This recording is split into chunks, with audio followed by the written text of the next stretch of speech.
Coming back to our third part here, specific data to look for when analyzing major economies. And we've had the first indicator out of the United States. We are looking at the United States economy now. What are the indicators to look for when trying to analyze this economy or any other economy, but in this particular case, the United States? So looking for ISM manufacturing, we've had that indicator, and time to move forward. And the next in line is the construction spending indicator. Now, first of all, you should make the difference between the ISM manufacturing and the construction spending, in the sense that while the first one is a first year data, it means market let's say markets are more volatile, or the volatility level increases more when the ISM manufacturing is being released, as compared with the construction spending. But nevertheless, so that makes construction spending being a second year data. Now, it is a percentage indicator in the sense that it comes on a monthly basis, and it shows from a month to month, month over month, the percentage increase in the sector. And it is important for showing the development of a specific industry or of a specific area. This indicator shows the change in total amount builders spend on construction projects. So basically, the amount of money spent on construction projects. This is important because if you develop a construction project, also if the construction projects under development are on the rising trend, it means jobs are being created. You need furniture to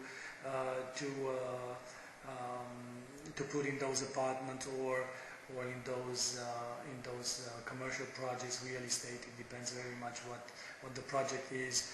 So you need the transactions to sell the houses or the projects and so on and so forth. So economic activity is rising when the amount of money is being increasingly spent on construction projects. It is released on a monthly basis, something like 30 days after the month ends, and the release time is 14 GMT on the North American trading session, exactly 14 GMT. It should be viewed better than expected. It should be viewed as positive for the currencies, and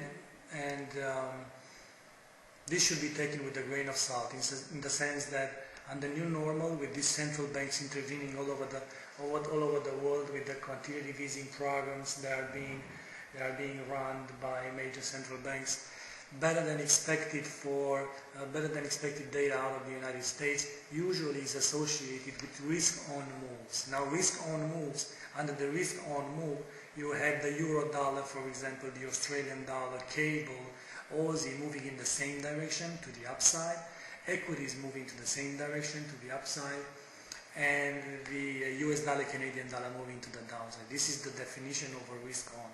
So I would say that in our current times, so our interpretation for the data out of the United States should be better than expected, not positive for the currency, but positive for the risk-on environment. Like mentioned earlier, construction spending comes in the form of percentage-wise, and this is the 6 month data that goes for that indicator. And as you can see, we have kind of a mixed data for it on the last 6 months, with a small, let's say, recovery, if I may say so, on June and July, with values something like 0.4 and 0.5 in 2 consecutive months. So it might be the beginning of a small trend. It remains to be seen. What to take with you out of this indicator? Keep in mind that it is released on a monthly basis. It is a second tier data, so markets not really reacted when they are being released. 14 GMT, the release time, better than expected means positive for the currency, but actually positive for the risk-on environment. And time to move on with the next recording, and this is not the next recording, sorry, the next chapter. And the next indicator in line is the factory orders. Now, factory orders is one of the most important, it is still a second tier data, but it's one of the most important data used to analyze economies because it has direct roots into the GDP. What does it mean? When you have factory orders and you have the increase in factory orders, then you make sure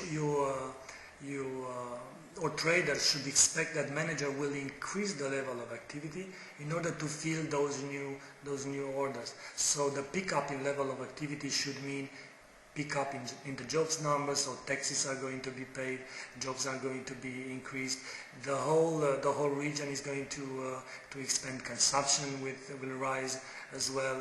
So it should be viewed in GDP as well. Now, factory orders shows the change in total value of new purchased orders placed with manufacturers. So once again, shows the change in total value of new purchase orders placed with manufacturers. It is released on a monthly basis, 35 days after month ends, and of course it is a percentage-based indicator. The release time is 14 GMT during North American trading session, and it is a second tier data. Basically, again, shows the change in the total value of new purchase orders placed with manufacturers. These factory orders indicators, it is a leading indicator, as it implies managers will increase activity, like said earlier, to fill orders. However, the opposite is true as well. For example, managers will most likely decrease the level of activity when no new orders to fill. Well, this is logic and this is normal. When you have no orders, then you don't have reasons to keep the production running, and there you go. The factory orders should indicate that.